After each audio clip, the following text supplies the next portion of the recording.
केंद्र की भाजपा सरकार देश के आत्मा को लहूलुहान करने पर तुली हुई है। आज देश को लोकतंत्र खतरे में है। उक्त बातें शनिवार को प्रखंड क्षेत्र के निघवा गांव में महागठबंधन के द्वारा आयोजित भारत के वर्तमान राजनीतिक एक विमर्श विषय पर कार्यशाला को संबोधित करते हुए तमिलनाडु के पूर्व डीजीपी सह राष्ट्रीय जनता दल के राष्ट्रीय प्रवक्ता डॉक्टर करुणा सागर ने कही। साथ ही उन्होंने कहा कि वर्तमान समय में देश में महंगाई चरम पर है, बेरोजगारों की लंबी फौज खड़ी हुई है। बावजूद केंद्र सरकार द्वारा अब तक किसी भी विभागों में वैकेंसी नहीं निकाली गई है, जिसकी वजह से बेरोजगार नौकरी की तलाश में भटक रहे हैं।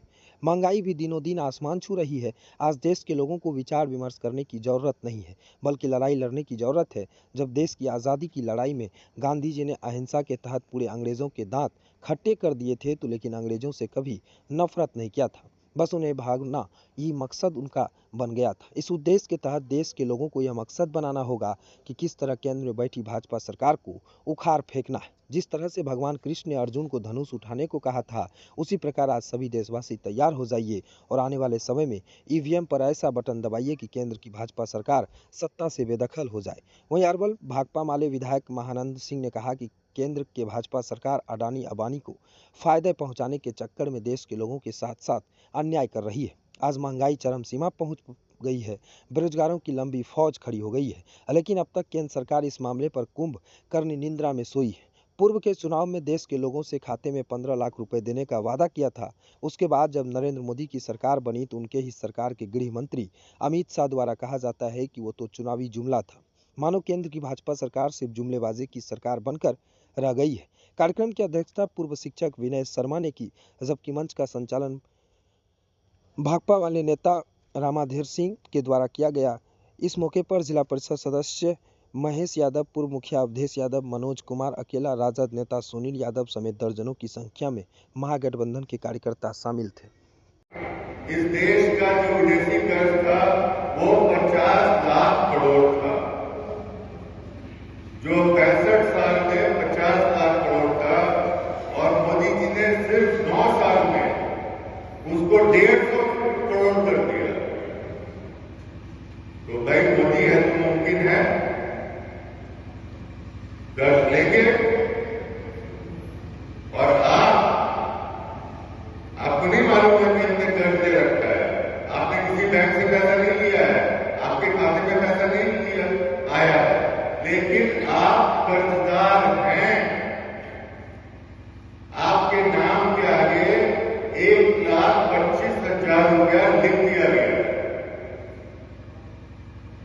मेन उद्देश्य था कि देश के अंदर जो संकट है उस संकट को नीचे गांव तक समझाना। देश जो है खतरा में है, संविधान और लोकतंत्र खतरा में है। भाजपा के लोग जो हैं, भाजपा के लिए जो भी कोई काम करेगा उसके लिए सारा छूट रहेगा, चाहे बलात्कारी हो, अपराधी हो, हत्यारे हो, ये सारे लोगों को छूट रहेगा। लेकिन इधर कोई भी शब्द बोलेगा, सरकार के खिलाफ बोलेगा, उनको जेल के शिकंजों में बंद किया जाएगा। ये इन चीजों को लेकर के हम लोग नीचे बात ले जा रहे हैं गांव-गांव तक। देखिए, सीटों का जहां तक बात है तो वो तो शीर्ष नेतृत्व है, क्योंकि वो निर्धारित करेंगे। और ये गठबंधन है, गठबंधन का एक धर्म होता है और गठबंधन के नेता लोग बैठ के आपस में तय करेंगे। क्यों नीतीश कुमार को इस्तीफा देना चाहिए? जब तक मुख्यमंत्री अपना काम कर रहे हैं और उनको सदन का समर्थन प्राप्त है, तब तक वो अपना काम करते रहेंगे। और जिस दिन सदन ये कहेगी कि उनको मुख्यमंत्री नहीं रहना है, वो नहीं रहेंगे।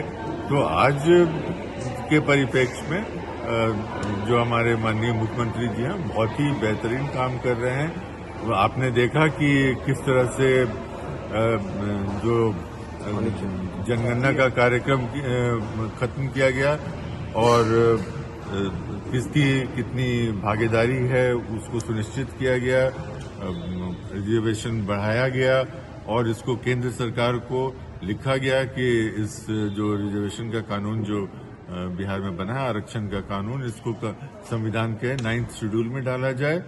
और इसके साथ साथ बिहार को, चूंकि बिहार इस समय पिछड़ा है और जिस तरह के जन कल्याण योजनाएं हम करने जा रहे हैं, सभी गरीबों के लिए, सभी बेरोजगारों के लिए 1 लाख रुपए, 2 लाख रुपए और 1,20,000 रुपए जो देने का प्रावधान है, तो उसमें बहुत बड़ा खर्च होगा और केंद्र सरकार अगर मदद करती है तो बहुत जल्दी बिहार सरकार इसको कर ले जाएगी। सर, राष्ट्रीय जनता दल